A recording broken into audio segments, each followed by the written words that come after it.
আকাশবাণী খবর পড়ছি রঞ্জনা চৌধুরী। বিশেষ খবর। নতুন দিল্লির হায়দ্রাবাদ হাউসে প্রধানমন্ত্রী নরেন্দ্র মোদী এবং কানাডার প্রধানমন্ত্রী মার্ক কার্নির মধ্যে প্রতিনিধি পর্যায়ের বৈঠক চলছে। মার্কিন সামরিক বাহিনী ইরানের রেভলিউশনারি গার্ডের সদর দপ্তর ধ্বংস করে দিয়েছে। ব্রিটেন, ফ্রান্স এবং জার্মানি ইরানের মিসাইল হামলার নিন্দা করে মার্কিন যুক্তরাষ্ট্রের পাশে দাঁড়িয়েছে। দেশের শেয়ার বাজারে সপ্তাহের প্রথম দিনেই বড়সড় ধস, বিশ্বজুড়ে বাড়ল তেলের দাম। আফগানিস্তান পাকিস্তানের একাধিক সামরিক ঘাঁটি লক্ষ্য করে বিমান হামলা চালিয়েছে। রাষ্ট্রপতি দ্রৌপদী মুর্মু বলেছেন, বিকশিত ভারতের লক্ষ্য পূরণে মহিলাদের ক্ষমতায়ন জরুরি। তিনি আজ দিল্লির লাখপতি বিটিয়া প্রকল্পের সূচনা করেছেন। বিস্তারিত খবর। প্রধানমন্ত্রী নরেন্দ্র মোদী এবং কানাডার প্রধানমন্ত্রী মার্ক কার্নির মধ্যে প্রতিনিধি পর্যায়ের আলোচনা চলছে নতুন দিল্লির হায়দ্রাবাদ হাউসে। আলোচনায় উভয় নেতা ভারত কানাডা কৌশলগত অংশীদারিত্বের বিভিন্ন ক্ষেত্রে এখনও পর্যন্ত অর্জিত অগ্রগতি পর্যালোচনা করছেন। তারা বাণিজ্য, বিনিয়োগ, জ্বালানি, গুরুত্বপূর্ণ খনিজ, কৃষি, শিক্ষা, গবেষণা এবং উদ্ভাবন এবং দুদেশের জনগণের মধ্যে সম্পর্ক সহ গুরুত্বপূর্ণ ক্ষেত্রগুলিতে চলতি সহযোগিতার বিষয়গুলি খতিয়ে দেখছেন। এছাড়াও তাদের মধ্যে আঞ্চলিক ও আন্তর্জাতিক উন্নয়নের বিষয় নিয়েও আলোচনা হওয়ার কথা। কানাডার প্রধানমন্ত্রী ২৭ ফেব্রুয়ারি থেকে ৪ দিনের ভারত সফরে রয়েছেন। গত বছরের মার্চ মাসে পদে আসীন হওয়ার পরে প্রধানমন্ত্রী কার্নি তাঁর প্রথম পূর্ণাঙ্গ দ্বিপাক্ষিক সফরে ভারত সফরে এসেছেন। এরপরে প্রধানমন্ত্রী নরেন্দ্র মোদী এবং প্রধানমন্ত্রী Mark Carney Bharat Canada CEO ফোরামেও যোগ দেবেন। বিদেশমন্ত্রী ড এস জয়শঙ্কর আজ সকালে কানাডার প্রধানমন্ত্রী মার্ক কার্নির সঙ্গে দেখা করেন। এক সোশ্যাল মিডিয়া পোস্টে ড জয়শঙ্কর বলেছেন যে ভারত কানাডা অংশীদারিত্বের ক্ষেত্রে একটি ভবিষ্যৎমুখী রূপরেখা তৈরির জন্য কানাডার প্রধানমন্ত্রীর প্রতিশ্রুতির প্রশংসা করে ভারত।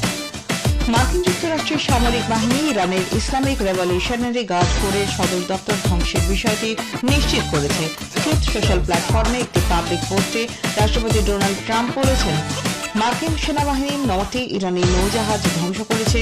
ট্রাম্প আরও জানিয়েছেন যে অন্য আরেকটি আক্রমণে মার্কিন যুক্তরাষ্ট্র ইরানের নৌ সদর দপ্তর ব্যাপকভাবে ধ্বংস করে দিয়েছে। We have hit hundreds of targets in Iran, including Revolutionary Guard facilities, Iranian air defense systems, knocked out 9 ships plus their naval building. The entire military command is gone as well, and many of them want to surrender into saving their lives. Combat operations continue at this time in full force, and they will continue until all of our objectives are achieved. An Iranian regime armed with long-range missiles and nuclear weapons would be a dire threat to every American. We cannot allow a nation that raises terrorist armies to possess such weapons. Britain, France এবং জার্মানির রাষ্ট্রনেতারা ইরানের ক্ষেপণাস্ত্র হামলার তীব্র নিন্দা করেছেন। এক যৌথ বিবৃতিতে এই ত্রি দেশের নেতারা মার্কিন যুক্তরাষ্ট্রের প্রতি তাদের সমর্থন জানিয়েছেন। ব্রিটেনের একটি রয়্যাল এয়ারফোর্স টাইফুন ফাইটার কাতারের দিকে অগ্রসর হওয়া একটি ইরানি ড্রোন গুলি করে নামানোর কয়েক ঘণ্টা পরেই এই মন্তব্য করা হয়েছে। এদিকে ব্রিটেনের প্রধানমন্ত্রী কিয়ের স্টারমার ইরানি ক্ষেপণাস্ত্র ঘাঁটিগুলিতে সামরিক হামলার জন্য ব্রিটিশ সামরিক ঘাঁটি ব্যবহার করার মার্কিন অনুরোধে সম্মত হয়েছেন।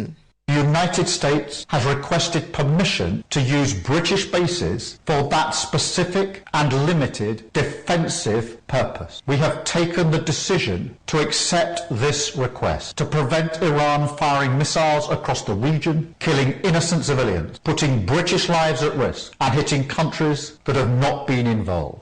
ইরানে মার্কিন যুক্তরাষ্ট্র ও ইসরায়েলের যৌথ হামলার প্রেক্ষিতে ভারত সরকার সব রাজ্য ও কেন্দ্রশাসিত অঞ্চলকে সতর্ক করে চিঠি দিয়েছে। জানা গেছে, কেন্দ্রীয় স্বরাষ্ট্র মন্ত্রকের লেখা ওই চিঠিতে হিংসা, উস্কানিমূলক এবং ইরানের সমর্থনে আগ্রাসী কোন রকম প্রচার চালানো হলে সেই সমস্ত ব্যক্তিদের চিহ্নিত করতে হবে। আইন শৃঙ্খলা রক্ষার্থে যাবতীয় ব্যবস্থা গ্রহণের জন্য সব রাজ্য ও কেন্দ্রশাসিত অঞ্চলগুলিকে নির্দেশ দেওয়া হয়েছে। প্রধানমন্ত্রী নরেন্দ্র মোদী গতকাল তাঁর বাসভবনে নিরাপত্তা বিষয়ক ক্যাবিনেট কমিটির বৈঠক করেছেন। বৈঠকে উপস্থিত ছিলেন কেন্দ্রীয় স্বরাষ্ট্রমন্ত্রী অমিত শাহ, প্রতিরক্ষামন্ত্রী রাজনাথ সিং, বিদেশমন্ত্রী এস জয়শঙ্কর এবং অর্থমন্ত্রী নির্মলা সীতারামন। ইরান ইসরায়েল মার্কিন যুক্তরাষ্ট্র সংঘাতের কারণে দ্রুত পরিবর্তিত আন্তর্জাতিক প্রেক্ষাপটে দেশের নিরাপত্তা ও কৌশলগত বিষয়ে সর্বোচ্চ সিদ্ধান্ত গ্রহণকারী এই কমিটির বৈঠক অত্যন্ত তাৎপর্যপূর্ণ বলে মনে করা হচ্ছে। জম্মু ও কাশ্মীরের মুখ্যমন্ত্রী ওমর আবদুল্লাহ বলেছেন যে তাঁর সরকার ইরানে অবস্থানরত জম্মু ও কাশ্মীরের বাসিন্দা, বিশেষ করে ছাত্রদের হিতার্থে এবং তাদের নিরাপত্তা সুনিশ্চিত করতে ভারত সরকারের বিদেশ মন্ত্রকের সঙ্গে সমন্বয় রেখে চলেছে। ইরানে ঘটে যাওয়া সাম্প্রতিক ঘটনাবলী, বিশেষ করে ইরানের সর্বোচ্চ নেতা আয়াতুল্লাহ আল খামেনি এর মৃত্যুর ঘটনায় গভীর উদ্বেগ প্রকাশ করে মুখ্যমন্ত্রী সকল সম্প্রদায়ের মানুষের কাছে শান্তি বজায় রাখার এবং শান্ত থাকার আবেদন জানিয়েছেন।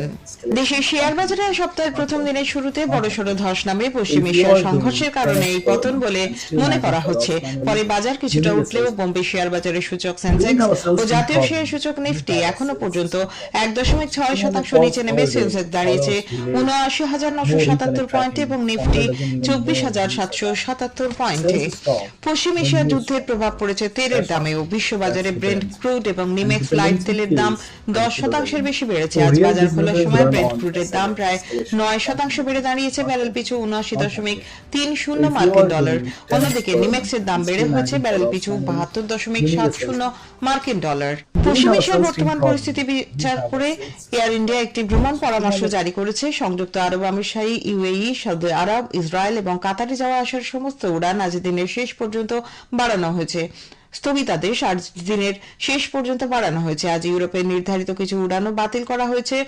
এর মধ্যে রয়েছে অমৃতসর থেকে বার্মিংহাম, দিল্লি থেকে জুরিখ, দিল্লি থেকে কোপেনহেগেন এবং বার্মিংহাম থেকে দিল্লির উড়ান। পশ্চিম এশিয়ার সংঘর্ষের প্রেক্ষিতে কলকাতা বিমানবন্দর থেকে 20টি উড়ান বাতিল করা হয়েছে। সংযুক্ত আরব আমিরশাহীর মোট 8টি, কাতার এয়ারওয়েজের 4টি উড়ান, এতিহাদ এয়ারওয়েজের 4টি উড়ান ও এয়ার আরেবিয়া ও ফ্লাই দুবাইয়ের 2টি করে উড়ান বাতিল করা হয়েছে। কোচিতেও 16টি উড়ান বাতিল। দেশজুড়ে একের পর এক পশ্চিম এশিয়ামুখী উড়ান বাতিল হওয়ায় চরম দুর্ভোগের মুখে পড়েছেন যাত্রীরা। খবর শুনছেন আকাশবাণী থেকে। আমাদের সংবাদ শোনা যাচ্ছে ইউটিউব চ্যানেল আকাশবাণী সংবাদ বাংলা, ফেসবুক ও ইনস্টাগ্রাম আকাশবাণী সংবাদ কলকাতা এবং এক্স হ্যান্ডেল এআইআর নিউজ কলকাতায়। আফগান বিমান বাহিনী পাকিস্তানের একাধিক সামরিক ঘাঁটি লক্ষ্য করে একযোগে সুনির্দিষ্ট হামলা চালিয়েছে বলে সেদেশের প্রতিরক্ষা মন্ত্রক ঘোষণা করেছে। সোশ্যাল মিডিয়ায় এক বিবৃতিতে বলা হয়েছে, রাওয়ালপিন্ডিতে নূর খান বিমান ঘাঁটি, কুয়েটার দ্বাদশ ডিভিশন সদর দপ্তর এবং খাইবার পাখতুনখোয়ায় মোহাম্মদ এজেন্সিতে খোয়াজাই চৌকি সহ পাকিস্তানের প্রধান প্রধান সামরিক ঘাঁটিগুলিতে এই হামলা চালানো হয়েছে। আফগানিস্তান আরও দাবি করেছে যে অভিযানের সময় পাকিস্তান জুড়ে আরও বেশ কয়েকটি কৌশলগত সেনা সদরেও আঘাত হানা হয়েছে। রাষ্ট্রপতি দ্রৌপদী মুর্মু আজ দিল্লি লাখপতি বিটিয়া প্রকল্পের সূচনা করেছেন।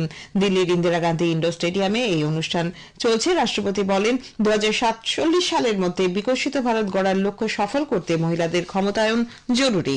जब एक बेटी शिक्षित होती है तो पूरा परिवार शिक्षित होता है। जब एक बेटी सक्षम बनती है तो पूरा समाज मजबूत होता है। हमने वर्ष 2047 तक भारत को विकसित राष्ट्र बनाने का लक्ष्य रखा है। ऐसा विकसित राष्ट्र जहां सभी नागरिकों को समान अवसर, समान अधिकार और समान सम्मान मिले। देश की आधी जनसंख्या को सशक्त बनाकर ही उस लक्ष्य को प्राप्त संभव है। রুয়ান্ডার বিদেশমন্ত্রী অলিভিয়ার জেপি ইন্দুহুঙ্গি রেহে নতুন দিল্লিতে পৌঁছেছেন। বিদেশ মন্ত্রক এক সোশ্যাল মিডিয়া পোস্টে জানিয়েছে, রুয়ান্ডার বিদেশমন্ত্রী একাদশ রাইসিনা ডায়ালগ এবং দ্বিতীয় ভারত রুয়ান্ডা যৌথ কমিশন বৈঠকে অংশ নেবেন। মুম্বাইয়ের ওয়াংখেড়ে স্টেডিয়ামে আগামী বৃহস্পতিবার সেমিফাইনালে ভারত ইংল্যান্ডের মুখোমুখি হবে। ইডেনে গতকাল ওয়েস্ট ইন্ডিজকে 5 উইকেটে হারিয়ে ভারত টি-20 বিশ্বকাপের সেমিফাইনালে পৌঁছেছে। এই নিয়ে ষষ্ঠবার ও টানা তৃতীয়বার ভারত টি-20 বিশ্বকাপের সেমিফাইনালে পৌঁছল। বুধবার ইডেনে প্রথম সেমিফাইনালে দক্ষিণ আফ্রিকা নিউজিল্যান্ডের বিরুদ্ধে খেলবে। ফাইনাল হবে আগামী রবিবার আহমেদাবাদে। শেষ করার আগে খবরের বিশেষ কিছু অংশ আরেকবার। নতুন দিল্লির হায়দ্রাবাদ হাউসে প্রধানমন্ত্রী নরেন্দ্র মোদী এবং কানাডার প্রধানমন্ত্রী মার্ক কার্নির মধ্যে প্রতিনিধি পর্যায়ের বৈঠক চলছে। মার্কিন সামরিক বাহিনী ইরানের রেভলিউশনারি গার্ডের সদর দফতর ধ্বংস করে দিয়েছে। ব্রিটেন, ফ্রান্স এবং জার্মানি ইরানের মিসাইল হামলার নিন্দা করে মার্কিন যুক্তরাষ্ট্রের পাশে দাঁড়িয়েছে। দেশের শেয়ার বাজারে সপ্তাহের প্রথম দিনেই বড়সড় ধস, বিশ্বজুড়ে বাড়ল তেলের দাম। আফগানিস্তান পাকিস্তানের একাধিক সামরিক ঘাঁটি লক্ষ্য করে বিমান হামলা চালিয়েছে। রাষ্ট্রপতি দ্রৌপদী মুর্মু বলেছেন, বিকশিত ভারতের লক্ষ্য পূরণে মহিলাদের ক্ষমতায়ন জরুরি। তিনি আজ দিল্লি লাখপতি বিটিয়া প্রকল্পের সূচনা করেছেন। খবর শেষ হল, এরপরে স্থানীয় সংবাদ।